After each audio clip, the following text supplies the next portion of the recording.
Welcome to the latest Motley Fool Scoreboard. I'm Anand Chokkavelu, and we've got longtime fools, Toby Bordelon and Rick Munarriz, giving a 1 to 10 rating to a company that's up over 700 times since its IPO, but still down from its 2000 highs. It's Cisco Systems, ticker symbol CSCO. Well, first we'll rate the strength of the business, including factors like industry and competition. A 10 is invincible, a 1 is hopeless. Toby's at a 7. Rick, you're at a 6. Yeah, so Cisco, obviously, they're a provider of networking equipment, also security, collaboration, and cloud management solutions. There was this brief window of time, Anna was talking about this sort of right around the dot-com bubble, when Cisco was the market cap king. Today, it won't even crack the top 3, even if it was a 10-bagger from current levels. Cisco was once seen as the gateway to the internet revolution with its routers and switches. These days, it's still a significant player, but in a more crowded and dynamic space. So Cisco has followed the IBM playbook, branching out beyond hardware solutions. It's just not much of a growth player these days. Toby? Yeah, this is the definition of a mature tech company for sure. But I don't think that necessarily means that Cisco's best days are behind it. It's still a solid business, capable of generating solid returns. Now, the legacy hardware business, I think, is likely to see some decline over time. But management has been pretty successful about expanding into areas like cloud computing, network security, things like that are in high demand. They've grown with the times. Revenue is still growing. In many ways, that's still considered the industry standard in network infrastructure. Competition, as you noted, Rick, is intense and growing. But hey, no one's been able to kill Cisco yet, and I don't think they will anytime soon. So that's why I'm a 7 here. For management, a 10 is Warren Buffett, a 1 is Homer Simpson. Both of you are at 6s, Rick. Yeah, so this summer, Chuck Robbins will celebrate 10 years as CEO. He's been at Cisco for 25 years, so he's seen the company from a lot of different cool angles. I always like that when they work different jobs on the way up. It was John Chambers, obviously, for 20 years before that, and both of them held the same role of VP of Worldwide Operations before they were signed on to be CEO, so there's other consistency there over the last 30 years.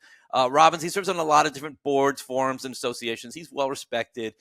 He's sort of well-liked by employees with a 78% approval rating on Glassdoor.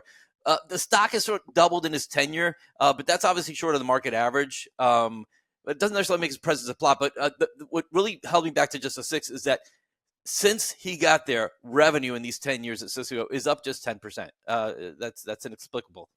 Yeah, I think Mr. Robbins here has done a fine job. Nothing spectacular, but he's taken the business he was handed and he's kept it growing a little bit.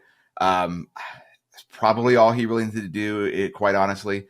Could have been worse, right? I knocked him a bit on the innovation side, right? And I think that attitude starts at top. But hey, this is a stable company. It's profitable. It generates cash.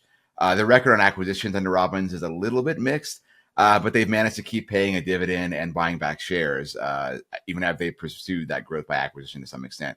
So hey, that's a positive. For financials, a 10 is a fortress, a 1 is yikes. Once again, both 6s, Rick. Yeah, I'm a 6. Cisco, it's posted just 1 year of double-digit revenue growth in the last 10 years, and the other 9 basically flat, and a couple of them negative growth. We've already covered the fact that revenue's risen at an annualized rate of 1% a year under Robbins' tenure. Not very good. The good news is that margins and profitability have improved at a healthier clip in that time. Thank goodness. Cisco has a little more long-term debt than cash on its balance sheet, but it's in reasonable financial shape. After 4 straight quarters of year-over-year declines in revenue, growth turned positive in its latest quarter. Hopefully, it should stay that way in the near term. Yeah, 6 for me too here, which for me is kind of, finances are fine, not great, but nothing to be super concerned about. Debt is higher than I'd like to see it, $31 billion, though $11.5 billion or so of that is short-term debt. They've got $8.5 billion in cash, $8.3 billion in short-term investments, so it's not terrible from a balance sheet standpoint. Cash flow is good, almost $6 billion last year. Revenue is nice and steady. It's not growing very fast. That's what you wish they would change. And you worry that the recent tariffs may even bring that down a bit. We'll have to see how that works out. Operating expenses are rising. I don't think that's going to change anytime soon. I think that's a bigger issue for them than revenue growth. I'd like to see them get the expense growth under control more. So overall, I think the finances are okay for the kind of business this is. But I'd like to see them focus more on running a tighter ship. Toby, let's move on to valuation. How will Cisco stock do over the next 5 years? How safe is it? 10's a sure thing, 1's a lottery ticket.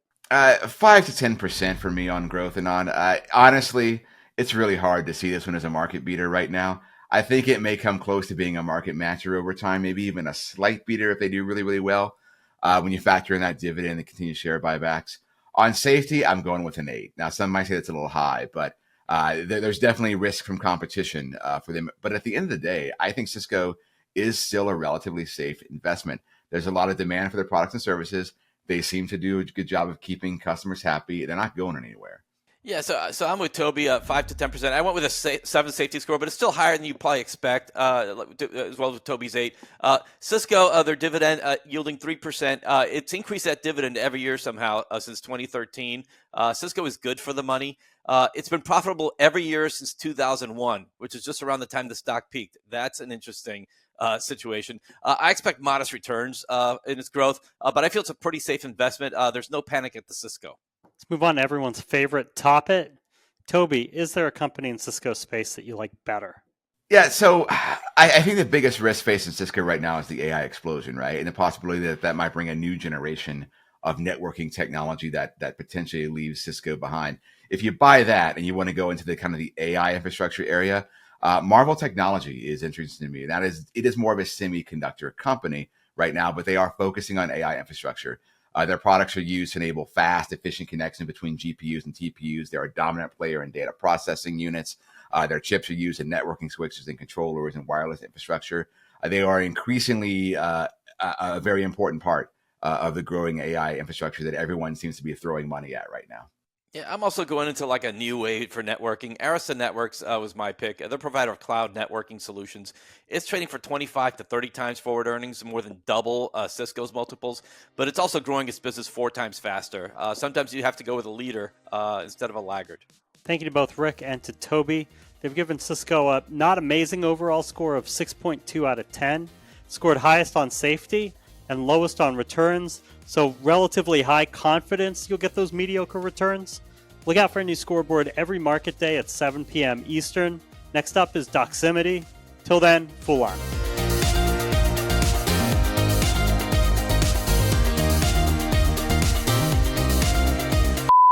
What percentage of people do you think, because I remember it took me years to realize that Cisco Systems is San Francisco, is just short for San Francisco System, type of thing.